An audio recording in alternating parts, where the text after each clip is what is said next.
बिस्मिल्लाहिर्रहमानिर्रहीम। इय्याका नअबुदु व इय्याका नस्तईन।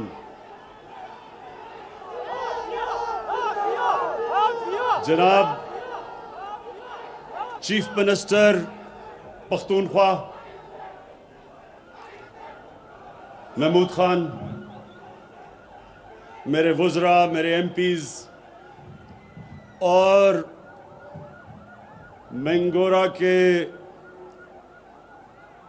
गयूर अवाम, मैं सबसे पहले इस शानदार इस्तकबाल का आपका शुक्रिया अदा करना चाहता हूं। बहुत बहुत शुक्रिया।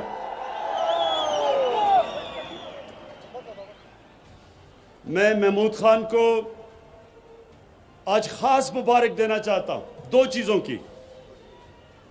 एक कि जो आज सुबह मुझे इन्होंने गबीन जब्बा का दौरा करवाया, जो एक नई टूरिज्म के लिए जगह बना रहे हैं। महमूद खान, मैं आपको इसलिए मुबारक देना चाहता हूं कि इंशाअल्लाह स्वात बिल्कुल बदलने वाला है। एक एक्सप्रेसवे की वजह से, मोटरवे की वजह से, और दूसरे ये जो टूरिज्म के इलाके आप खोल रहे हैं यहां, और मैं अल्लाह से दुआ करता हूं इंशाअल्लाह उस किस्म की खुशहाली आ रही है जो कभी पहले स्वात में नहीं आई। टूरिज्म, मेरे नौजवानों एक बात सुन ले कि टूरिज्म एक ऐसा शोबा है जिसमें इतना ज्यादा पोटेंशियल है, यानी वो इतना तेजी से बढ़ सकता है। कोई ऐसी चीज इतने थोड़े वक्त पे इतनी ज्यादा खुशहाली नहीं पाकिस्तान में ला सकती जो टूरिज्म है। और टूरिज्म के लिए अब जो पख्तूनख्वा की हुकूमत ने जो मुझे नई जगह बताई हैं, तो एक तो पख्तूनख्वा और स्वाद के लिए बहुत अच्छा है, लेकिन दूसरा पाकिस्तान के लिए अच्छा है कि बाहर से पैसा आएगा। टूरिज्म जितनी बढ़ती जाएगी, डॉलर बढ़ते जाएंगे, मुल्क में खुशहाली आती जाएगी। तो एक तो पहले ये महमूद खान टूरिज्म की मुबारक। दूसरी चीज, जो आपने पहला सूबा पाकिस्तान में जो आपने फैसला किया कि आपने अपने सारे शहरियों को हेल्थ कार्ड देना है, यह महमूद खान आपने अल्लाह का काम किया है। अल्लाह आपसे खुश होगा।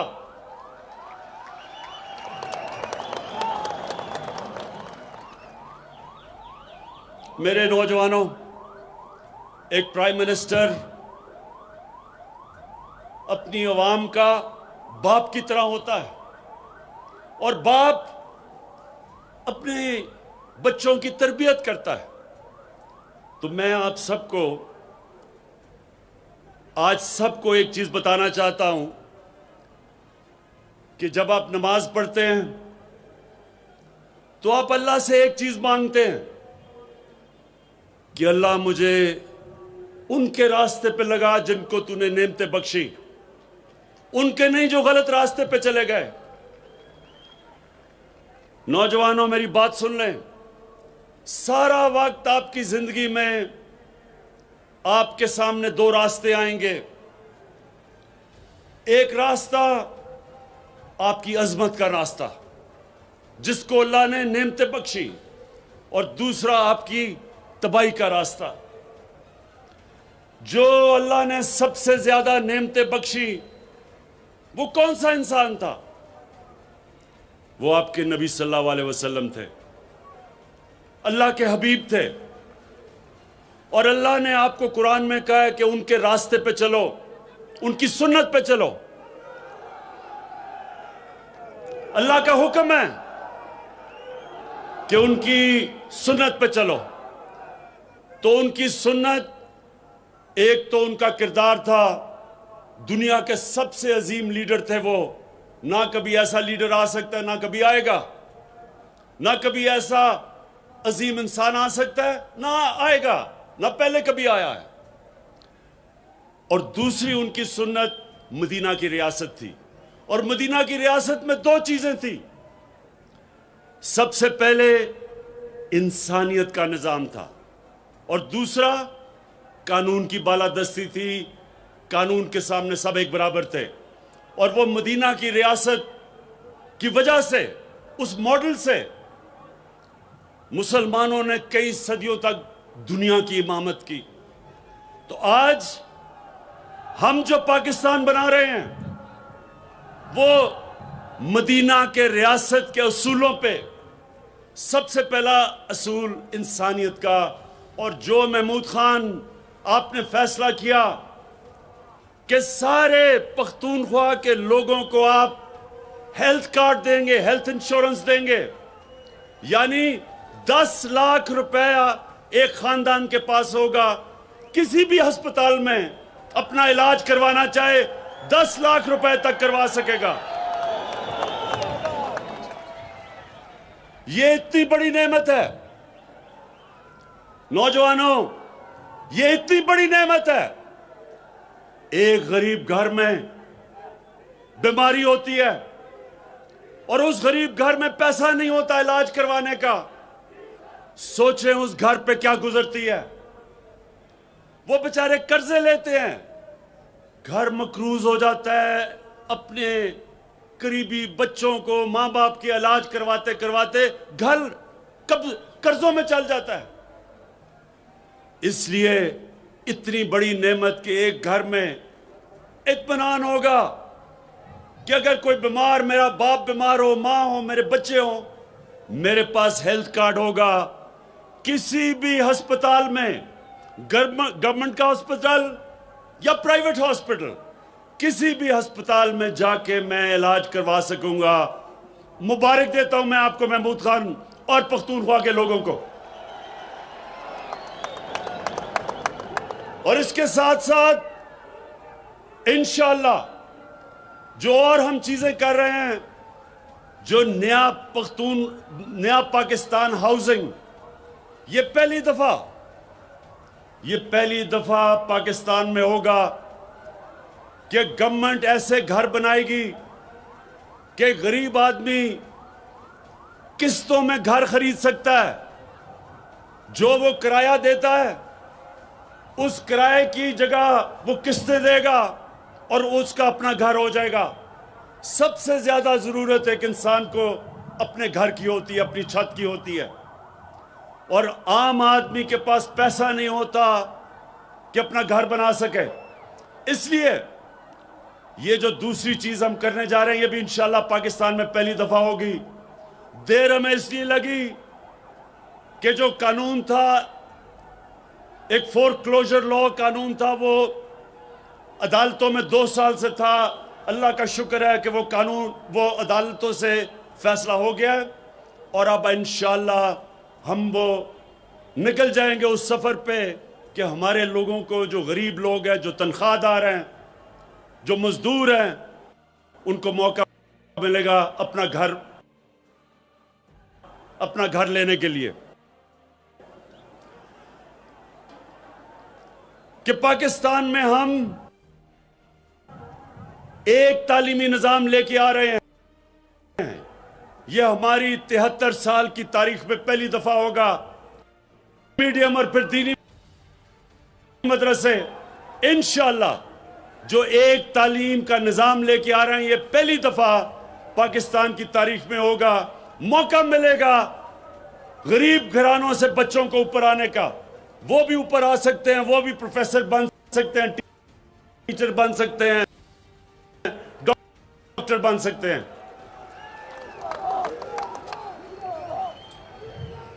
और इंशाअल्लाह जो चौथी चीज है, कानून पख्तूनख्वा में भी पास हो गया है और अब पंजाब में भी, कि जो केसेस अदालतों में लगते हैं वो 1 साल के अंदर वो केस का फैसला होना पड़ेगा। जो हमने नया सिविल प्रोसीजर एक्ट पास किया है, 1 साल से ज्यादा केस नहीं जाएगा। जमीनों के केसेस 20-20 30-30 साल तक चलते हैं। लेकिन पख्तूनख्वा में और पंजाब के अंदर जो कानून हमने पास कर दिया है, इंशाल्लाह 1 साल के अंदर अंदर केस खत्म होंगे, ताकि ये जो जमीनों के केसेस, सारी अदालतें भरी हुई हैं, जमीनों के केसेस खत्म नहीं होते। इंशाल्लाह ये एक बहुत बड़ी तब्दीली इंसाफ के निजाम में आएगी। और अब उसूलों पे थी, तारीख में पहली जो इंशाल्लाह दिया है, इंशाल्लाह 1 साल के अंदर अंदर केस खत्म होंगे, ताकि ये जो जमीनों के केसेस, सारी अदालतें भरी हुई हैं, जमीनों के केसेस खत्म नहीं होते। इंशाल्लाह ये एक बहुत बड़ी तब्दीली इंसाफ के निजाम में आएगी। और अब जो दूसरी चीज, मदीना की रियासत की बुनियाद 2 उसूलों पे थी। इंसानियत पे फलाई रियासत बनी थी, दुनिया की तारीख में पहली, जो इंशाल्लाह पाकिस्तान को हम बनाने चले हैं। और दूसरी कानून की बालादस्ती। अब ये जो ड्रामा हो रहा है, सारे पाकिस्तान के बड़े बड़े डाकू इकट्ठे हो गए हैं।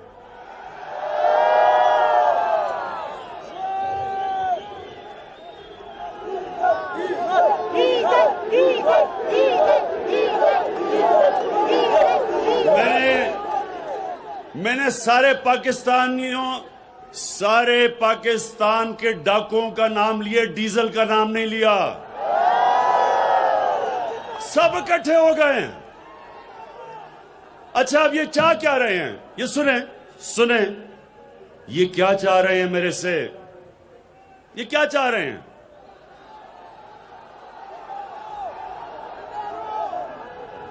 अब ये ऐसे है, नौजवानों सुनो, ये ऐसे है कि आपके घर पे कोई डाका मारता है, सारी चीजें चोरी करके ले जाता है, घर बेचारे लोगों को कर्जे लेने पड़ते हैं, खाने पीने के लिए कर्जे, बच्चों को स्कूल भेजने के लिए कर्जे,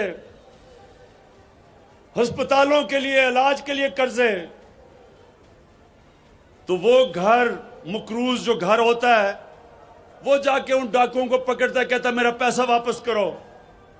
और वो डाकू कहते हैं कि नहीं, हम कानून से ऊपर हैं, हम पैसा नहीं वापस करेंगे। एक लंदन जाके बैठ जाता है, बड़ी एक्टिंग करता है कि बड़ा बीमार है, हम सबको तरस आ जाता है उसके ऊपर।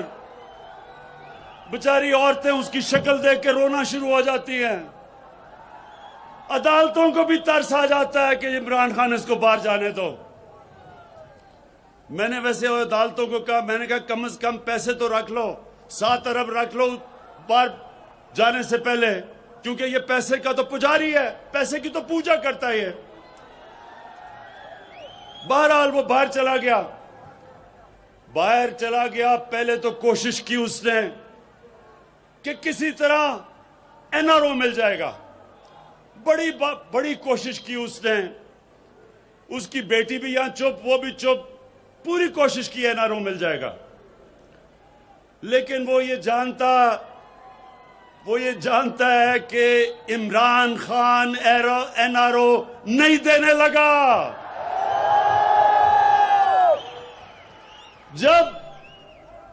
जब उसको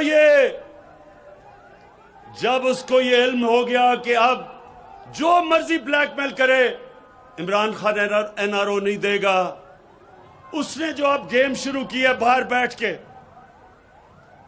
मेरे पाकिस्तानियों ये सुन लो, ये जो उसने गेम शुरू की है कि पाकिस्तानी फौज को अटैक कर रहा है, पाकिस्तानी अदलिया को भी और फौज को क्या कह रहा है कि अपना आर्मी चीफ और आईएसआई चीफ को बदलो, यानी कि फौज को कह रहा है कि बगावत करो।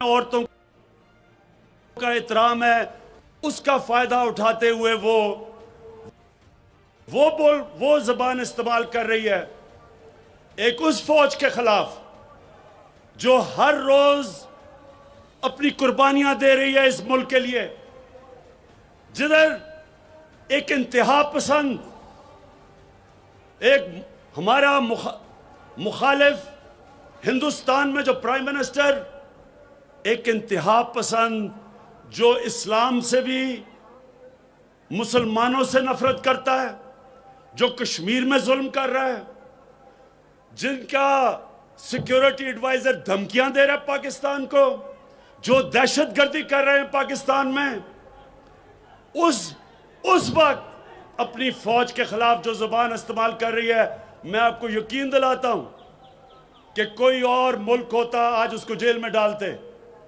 लेकिन यहां औरतों का हम एहतराम करते हैं, इसलिए वो उसको इजाजत है कि खुल के बात करे। लेकिन वो नवाज शरीफ गीदड़ों की तरह बाहर बैठ के बोल रहा है,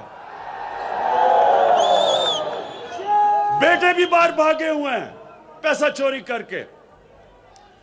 मैं अपनी कौम को, आज सब अपनी कौम को यह बताना चाहता हूं कि मेरी कौम, मेरे पाकिस्तानियों, ये समझ जाएं कि ये पाकिस्तान में एक ऐसा फैसला कुन वक्त है जिधर वो बड़े बड़े डाकू जो 30 साल से मुल्क को लूट रहे थे और उनको कोई इस मुल्क का इंसाफ का निजाम नहीं पकड़ता था, जो दो मेजर पार्टियों के सरबराह जरदारी और नवाज शरीफ 30 साल से एक दूसरे को कह रहे थे, वो कहता था वो करप्ट है, वो कहता था वो करप्ट है।